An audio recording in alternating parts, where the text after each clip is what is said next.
রূপা তার মেয়ের সাথে ছোট্ট একটা কুঁড়ে ঘরে থাকতো। রূপার স্বামী অনেক আগেই তাকে ছেড়ে চলে গিয়েছিল, তাই সে তার মেয়ের সাথে একাই থাকতো। সে নিজের সংসার খরচ চালানোর জন্য রাস্তায় রাস্তায় ঘুরে ঘুরে লেহেঙ্গা বিক্রি করত। অনেক পরিশ্রম করলেও ঠিকঠাক টাকা উপার্জন করতে পারছিল না, কারণ গ্রামের কেউই তার থেকে তেমন একটা লেহেঙ্গা কিনতো না। কি হয়েছে মা, তুমি মন খারাপ করে বসে আছো কেন? বন্ধুরা, তোমরা তোমাদের নাম কমেন্ট বক্সে কমেন্ট করে জানাও, কারণ তোমাদের নাম দিয়েই তৈরি হবে আমাদের পরবর্তী কার্টুন ভিডিও। না রে মা, তেমন কিছু হয়নি, বেচা কিনা নিয়ে একটু চিন্তা হচ্ছে। সারা দিন ভ্যান গাড়িটা নিয়ে এদিকে ওদিকে ঘুরে বেড়াই, কিন্তু তবুও তেমন টাকা উপার্জন করতে পারি না। সারা দিনে একটা কি দুইটা লেহেঙ্গা বিক্রি হয়। মা, তাহলে এক কাজ করো, তোমার আর লেহেঙ্গা বিক্রি করতে যেতে হবে না, তুমি আমার সাথে বাড়িতেই থাকো, আমাকে সময় দাও। মারে, আমি যদি লেহেঙ্গা বিক্রি করতে না যাই তাহলে আমরা কি খাবো বল? আমরা তো না খেয়েই মারা যাব।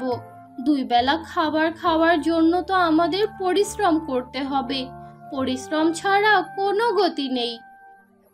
এইটুকু বলে রূপা ঘর থেকে বের হয়ে যায়। সে যখন রাস্তা দিয়ে যাচ্ছিল তখন দেখতে পায় গ্রামের লোকেরা গরমে ছটফট করছে। ওফ, উপরওয়ালা, কি গরম পড়েছে! আরে বউ, এখনো তো গরমই শুরু হয়নি, তাতেই এই অবস্থা। না জানি জুলাই আসতে আসতে আমাদের অবস্থা কি হবে। রূপা তাদের কথা শুনে তাদের কাছে যায়। কি হয়েছে, তোমাদের এত চিন্তিত দেখাচ্ছে কেন? আর তোমরা এত ছটফট করছো কেন? কি আর বলবো রূপা, দুঃখের কথা। একে তো এত গরম পড়েছে, তার উপরে গ্রামের নদী শুকিয়ে কাঠ হয়ে গিয়েছে, কোথাও কোনো পানি নেই। আর তাছাড়া পাশের গ্রামও আমাদেরকে পানি দিতে চাইছে না। এই অবস্থায় আমরা এখন কি করতে পারি বল?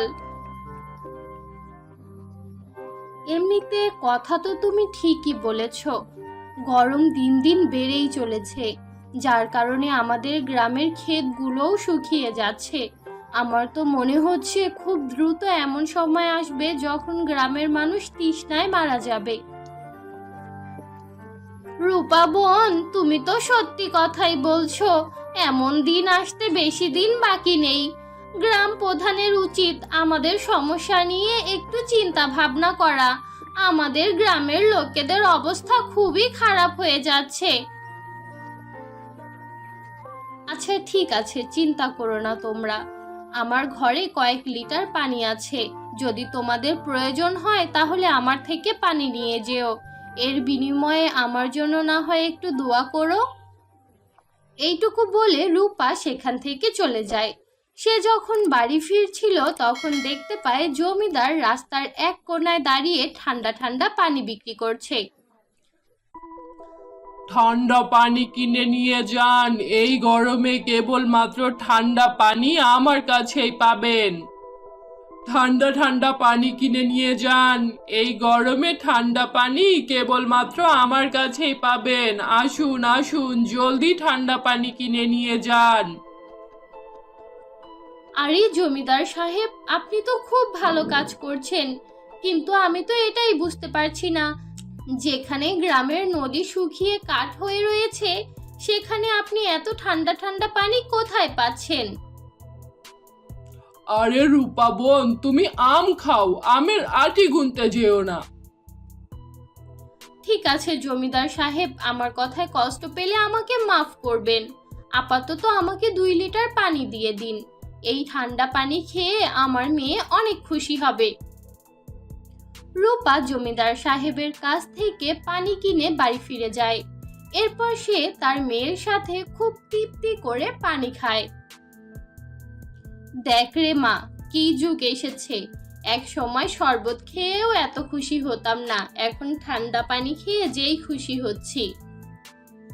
হ্যাঁ মা, ঠান্ডা পানি খেয়ে তো খুবই ভালো লাগছে, কিন্তু আমি তো এটাই বুঝতে পারছি না, যেখানে গ্রামের নদীগুলো শুকিয়ে কাঠ হয়ে যাচ্ছে সেখানে জমিদার সাহেব এত ঠান্ডা ঠান্ডা পানি কোথায় পাচ্ছে। হ্যাঁ রে মা, এই কথাটা আমার মাথায়ও ঘুরপাক খাচ্ছিল, কিন্তু আমি তাকে কিছুই বলিনি, কারণ সে ভালো কাজ করছে। ভালো কাজ করছে তাহলে আমাদের থেকে টাকা নিচ্ছে কেন? ফ্রিতেও তো গ্রামবাসীকে পানি দিতে পারতো। না রে মা, এইভাবে কারো উপর সন্দেহ করা ঠিক না। কথায় আছে না, ঘোড়া যদি ঘাসের সাথে বন্ধুত্ব করে নেয় তাহলে ঘোড়া কি খাবে? বরং আমি তো ভাবছি জমিদার সাহেবের কাছে গিয়ে কিছু কাজ চেয়ে নেব। এমনিতেও তেমন একটা লেহেঙ্গা বিক্রি হচ্ছে না। কিছুক্ষণ কথা বলার পর রূপা জমিদারের কাছে কাজ চাইতে যায়। সে যখন জমিদারের বাড়িতে যায় তখন জমিদার আর তার বউয়ের কথার আওয়াজ শুনতে পায়। ওগো শুনুন, আমার মাঝে মাঝে মনে হয় ওই সাধু বাবা আমাদের পরীক্ষা নিচ্ছিল। ওই গরুটার জন্য আমার খুব মায়া হয়। বেচারা গরু যদি আর কিছুদিন ওই গুহার ভেতরে থাকে তাহলে নিশ্চয়ই মারা যাবে। আরে তুমি এত চিন্তা করো না তো, সাধু বাবা তো আমাদের বরদান দিয়েছে। আর ওই গরু মরলে ওকে মরতে দাও। যতদিন পর্যন্ত ওই গরু ওখানে থাকবে ততদিন পর্যন্ত একটু টাকা কামিয়ে নেই। আমরা ঠান্ডা পানি বিক্রি করে আস্তে আস্তে অনেক ধনী হয়ে যেতে পারবো। এইসব কথা শুনে রূপার পায়ের নিচের মাটি সরে যায়। আমি তো জমিদার সাহেবকে খুব ভালো মানুষ ভাবতাম, কিন্তু এ তো আস্তা একটা দানব। যে করেই হোক আমাকে এর রহস্য ভেদ করতেই হবে। বরফের গুহা আর গরুর কাহিনী, এগুলো কি? এগুলো আমার জানতেই হবে। এইটুকু বলে সেই দিনের মতো রূপা বাড়ি চলে যায়। আর পরের দিন সকালে যখন জমিদার সাহেব ঠান্ডা পানি নেওয়ার জন্য বরফের গুহার উদ্দেশ্যে রওনা দেয় তখন রূপাও তার পিছু নেয়। সে দেখতে পায় জমিদার জঙ্গলের মধ্য দিয়ে কোথাও একটা যাচ্ছে। জমিদার হাঁটতে হাঁটতে একটা অন্ধকার গুহার ভেতরে ঢুকে পড়ে। সেখানে এক গরুর করুণ কান্নার আওয়াজ শোনা যাচ্ছিল। রূপাও জমিদারের পিছু করে ওই গুহার ভেতরে চলে যায়।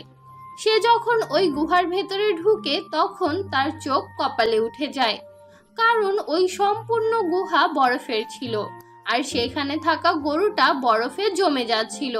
গরুটার অবস্থা খুবই করুণ ছিল। তুই যতই ডাকাডাকি কর, আমি তোকে এই গুহার ভেতর থেকে বের করব না, এটা মাথায় রাখ। কারণ তোকে যদি আমি এই গুহার ভেতর থেকে বের করে ফেলি তাহলে আমি আর ঠান্ডা পানি পাবো না, আর টাকাও উপার্জন করতে পারবো না। ছি জমিদার সাহেব, আমরা আপনাকে দেবতুল্য মানুষ ভাবতাম, আর আপনি কিনা এইসব করে বেড়াচ্ছেন। আপনি এক্ষুনি এই গরুটাকে ছেড়ে দিন। একবার দেখুন ওর কতটা কষ্ট হচ্ছে। আপনি যদি ওকে এখন না ছেড়ে দিন তাহলে আমি এক্ষুনি গ্রামে গিয়ে সবাইকে সত্যটা জানিয়ে দেব। আরে রূপা, এমনটা করো না, অন্তত পক্ষে আমার কথাটা তো শুনে নাও। তুমি আমার কথাগুলো মনোযোগ সহকারে শুনো, তারপর যা ইচ্ছা তাই করো। একদিন আমি আর আমার স্ত্রী জঙ্গলের রাস্তা দিয়ে শহরে যাচ্ছিলাম। এমন সময় রাস্তার মাঝে একটা বৃদ্ধ লোককে পড়ে থাকতে দেখি। আমরা যখন কাছে যাই তখন দেখতে পাই সে পানির জন্য ছটফট করছে। তখন আমার স্ত্রী তাকে পানি খেতে দেয়। বালক, তুমি আমাকে পানি খাইয়ে অনেক পুণ্যের কাজ করেছো। এই গ্রামে আমি আজকেই এসেছি, আর এখানে এসেই বুঝতে পেরেছি এই গ্রাম পানি শূন্যতায় পড়েছে। তাই আমি তোমাকে একটা আশীর্বাদ দিতে চাই। ওই জঙ্গলের মধ্যে যেই বড় গুহাটা আছে সেই গুহাটাকে আমি বরফের গুহায় পরিণত করে দিলাম। কিন্তু কিন্তু কি বাবা? কিন্তু তোমার কাছে দুইটা রাস্তা আছে। হয় এই বরদানের কথা তুমি পুরো গ্রামকে জানিয়ে দিবে, না হয় এই গরুটাকে ওই বরফের গুহার মধ্যেই রেখে দিবে। এখন সিদ্ধান্ত তোমার। তুমি দয়াবান হয়ে পুরো গ্রামকে বরফের পাহাড়ের কথা বলে দেবে, নাকি এই গরুটাকে বরফের গুহার ভেতরে রাখবে? যদি তুমি ওকে বরফের গুহার ভেতরে রাখো তাহলে ওকে বের করার সাথে সাথে ওই বরফের গুহা সাধারণ গুহায় পরিণত হবে। সাধু বাবার কথা শুনে আমার মনে লোভ চলে এসেছিল। আমার মনে হচ্ছিল জঙ্গলের গুহার কাছে কোনো গ্রামবাসী আসবে না। আমি যদি এই গরুটাকে এই গুহার ভেতরে রেখে দেই তাহলে কেউ দেখবেও না, বরং আমি ওকে এই গুহার ভেতরে রেখে বরফের পানি বিক্রি করে ধনী হতে পারবো। তাই আমি এই পথ বেছে নিয়েছিলাম। তারপর থেকে আমি সাধু বাবার কথা মতো এই গরুটাকে এই গুহার ভেতরেই রেখে দিয়েছি।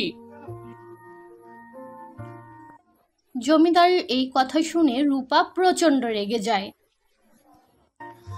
আপনি খুব খারাপ কাজ করেছেন জমিদার মশাই। নিজের স্বার্থের জন্য এই অসহায় অবলা প্রাণীটাকে আপনি এত কষ্ট দিয়েছেন। আমি ওকে এক্ষুনি এখান থেকে বের করে নিয়ে যাচ্ছি। এটুকু বলে রূপা ওই গরুটাকে বাইরে বের করে নিয়ে আসে। রূপা ওই গরুটাকে রোদের কাছে নিয়ে যায় আর গরুর শরীর গরম করার চেষ্টা করে। এমন সময় সেখানে সেই সাধু বাবা চলে আসে। রূপা, তুমি খুব ভালো কাজ করেছো।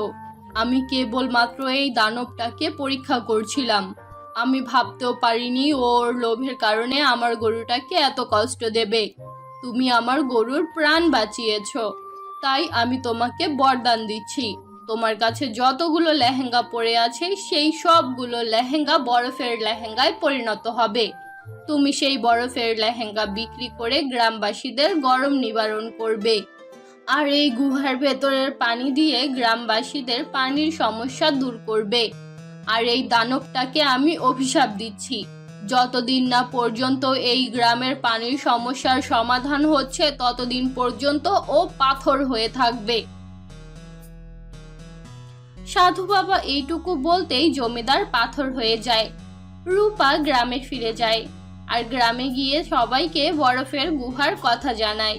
এরপর সে যখন তার বাড়িতে যায় তখন দেখে তার বাড়িতে থাকা সব লেহেঙ্গা বরফের লেহেঙ্গায় পরিণত হয়েছে। মা দেখো, আমাদের সবগুলো লেহেঙ্গা বরফের লেহেঙ্গা হয়ে গিয়েছে। এখন তো আমার আর গরম লাগবে না। আমি এই বরফের লেহেঙ্গা পরে খেলাধুলা করতে পারবো। কিন্তু মা, খেলতে খেলতে যদি আমার লেহেঙ্গার বরফ গলে যায় তাহলে? না রে মা, এই লেহেঙ্গার বরফ কখনোই গলবে না, কারণ এগুলো জাদুর বরফের লেহেঙ্গা। এই কথা শুনে মিনু অনেক খুশি হয়ে যায়। তারপর সে সেখানে থাকা একটা বরফের লেহেঙ্গা পরে নেয়। তারপর রূপা ওই সবগুলো বরফের লেহেঙ্গা বিক্রি করতে বের হয় আর তৎক্ষণাৎ তার সবগুলো বরফের লেহেঙ্গা বিক্রি হয়ে যায়। রূপা ওই লেহেঙ্গাগুলো বিক্রি করে অনেক টাকা পায় আর সেই টাকা দিয়ে সুন্দর একটা লেহেঙ্গার দোকান দেয়। অপরদিকে গ্রামে পানির সমস্যা শেষ হওয়ার সাথে সাথে জমিদার আবার আগের মতো হয়ে যায়।